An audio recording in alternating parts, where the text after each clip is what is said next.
What's going on, guys? Tony Maritato here. So this will be a fun video. I get a lot of questions about buying physical therapy practices. Now, for most of us, obviously no advice fits every situation, but I tend to be on the other side of this argument most of the time. I tend to be against buying physical therapy practices, even if it's a practice that you've been working in.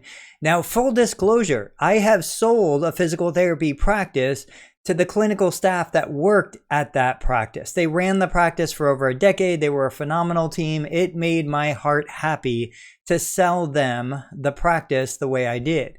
But the reality is, in most cases, a small operator, single location, 2 locations, selling to another small operator just does not make financial sense.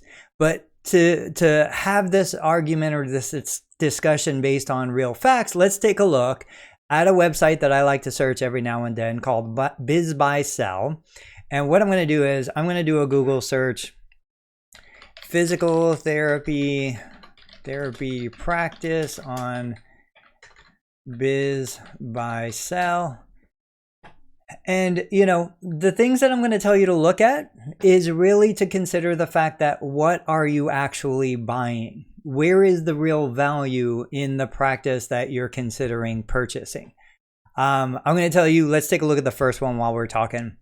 Generally speaking, the equipment is worthless. If somebody just tried to go out there and sell the equipment, this Schwinn Windjammer UBE that you see on the screen behind me, retail, I don't remember how much. We have 3 of them, but I can usually pick them up for a couple $100 used. The elliptical right there, couple $100 used. You know, the recumbent bikes, $500 used. Like, you can outfit this exact clinic for practically nothing. The picture would suggest, well, let's take a look. No suggestions.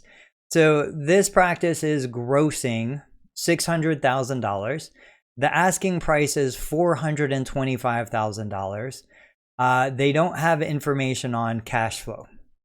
It's a 12-year established practice. 6 exam rooms, very well equipped. Okay. How many square foot? It doesn't say how many square feet, but 6 exam rooms. I have a hard time believing what I would consider well equipped. I have a feeling this is the equipment. I have a feeling this is the gym. But anyway, those are my biases coming out.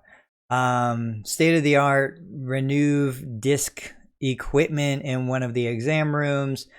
Office has a large reception area, reception room, storage. You know, obviously this is kind of a, I don't know, this is a treatment philosophy that I don't particularly agree with personally, so this is not appealing to me. Manager, owner office, and the extra room, solid client base. They're not really giving us much information on this.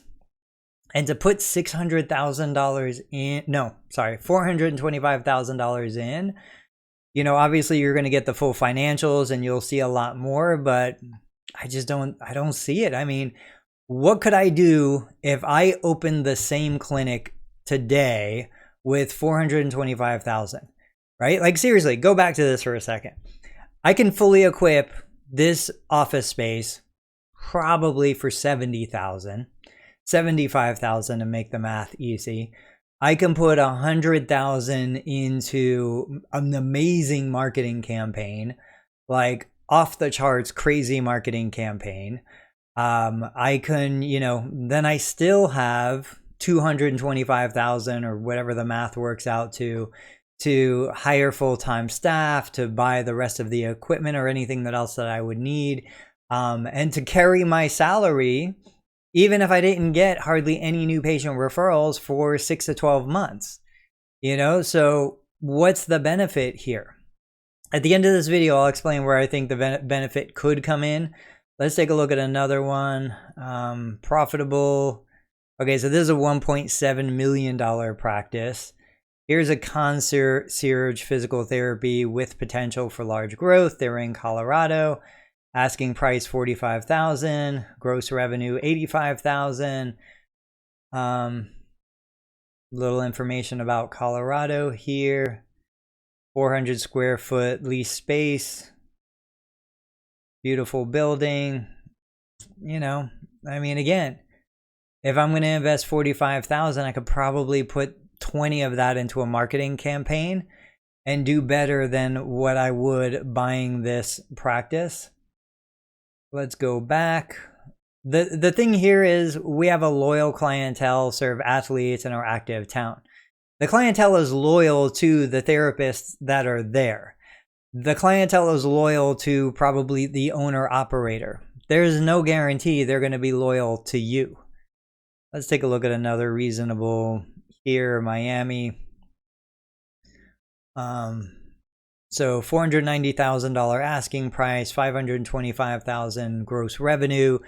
Cash flow is $170,000. And for those of you who don't know, the way this site works, I'll read this real quick. Arrived at by starting with your net before tax profit, then add back in any payments made to the owner, interest, any depreciation of assets. For example, if the net profit before taxes was $100,000 and the owner was paid $70,000, then the cash flow is $170,000. My question, and what we might see in the actual financials, is so the $70,000 here, is that the owner working as a physical therapist? Is that the owner calculating a $70,000 payroll to himself or herself plus $100,000 in profit? We don't know. But anyway, $4,500 a month rent, established in 1998. This is kind of funny. So, okay, we've got 20 years of history, great location, great potential for growth. You know, my question would be, if there's such great potential for growth, why didn't you grow the business? You had 20 years to do it. Why didn't you grow the business? Adult orthopedic, neuro, lymphedema, workers' comp, practice has Medicare, Medicaid credentials, accepts all major insurance. Do the insurance contracts transfer to the new owner? That is the question. The company comprised of one PT, one or two PTAs, one PT aide. All the workers are 1099s. I would like to know how the PTAs are 1099s. I don't know Colorado state law, but they have to work under the PT. You know, I don't know if this is an outside owner completely. Do the PTAs work for this employed or contracted PT? Is this a contract company that's coming in? If it is, what guarantee is there that the contract company is going to stay there? The front desk is a W-2. Medical centers, doctors, insurance companies provide referral. Patient census averages 40 up to 70 in season. I assume that means 40 active patients probably coming 2 to 3 times a week, up to 70 patients 2 to 3 times a week. That'd be like 210 sessions a week at the busy season, down to 120 at the slow season. Active online presence, excellent rating, buyer approved. All buyers must be approved by seller. So it's a lease space. It's man, 1,450 square feet at a rent of $4,500 a month. That is some big high ticket square footage. Next I-75, competition, U.S. Department of Labor, blah, blah, blah, growth. Okay. So here's the deal. If you guys are still watching, you know, my question is always, okay, so why are you selling, right? If there's such great potential, if there's so much profit, if it runs itself, why are you selling? If I was to come in and buy, where's my opportunity to really turn this thing around? And what's the benefit of buying versus opening my own? Why can't I rent a unit across the street? You're on your way out. You're getting ready to retire and go out the door. Odds are you're not going to sell the practice. Odds are the practice is just going to close down, especially if I open a clinic across the street from you or next door to you. There's no reason not to. If I open a clinic next door to you, the competition that I present, even if it hasn't affected you yet, instantly drops the price of the value of your clinic exponentially to a new buyer.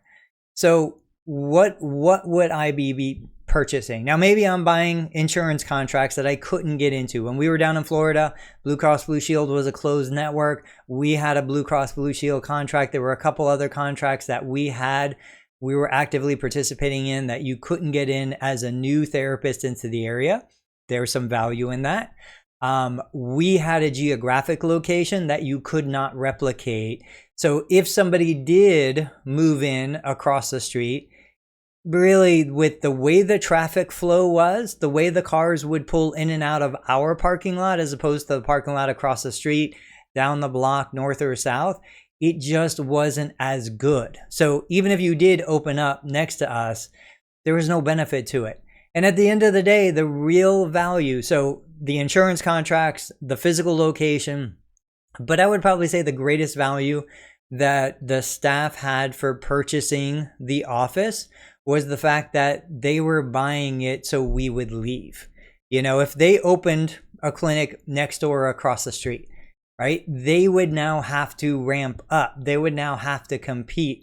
We weren't retiring. We weren't looking to close. It wasn't a situation where we had already tipped our hand and showed you the cards we had.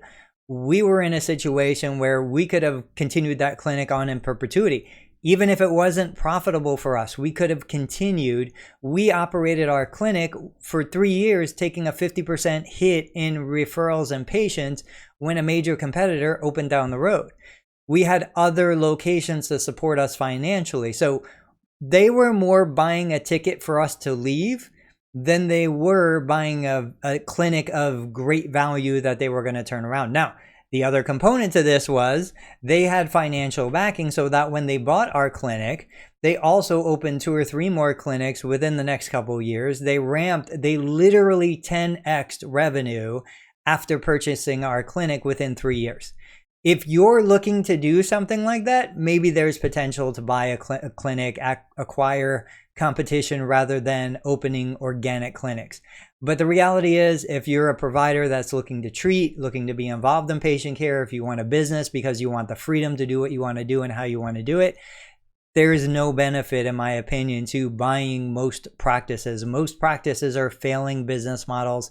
They're going out of business anyway. I can't imagine the practice that was successful in 1985 is going to be successful in 2022. So, you know, you're not really getting anything except a headache. Plus, you're getting all the history and the liability of that practice's last 3 to 5 to 7 years of clinical practice. What happens when one of those payers comes back, audits the accounts from the previous owner? If you're buying the tax ID and you're taking over that contract, you're also buying and assuming the liability of that history. So if I was going to go in and buy accounts receivable, I'm not going to pay 100% of the value of the accounts receivable. I'm going to buy them 10 cents on the dollar because there is a chance that I'm going to lose all of that money and potentially penalized into the future, right? So there are so many factors that people don't take into account. If I'm a major hedge fund and I'm just looking to drive up revenue so that I can consolidate and sell to an even bigger hedge fund, I'm going to go buy clinics because I can't grow that quickly. But if I'm a small independent provider thinking about going into business for myself, there is no chance I am going to look at buying 20 years of history, 20 years of risk, 20 years of failed business and bad business practice. I can't see that being the right decision. But if you guys see it differently, please let me know in the comments below. Obviously, I have strong opinions about this and I've been on both sides, but I would love to hear from you. Otherwise, I'll catch you on the next video.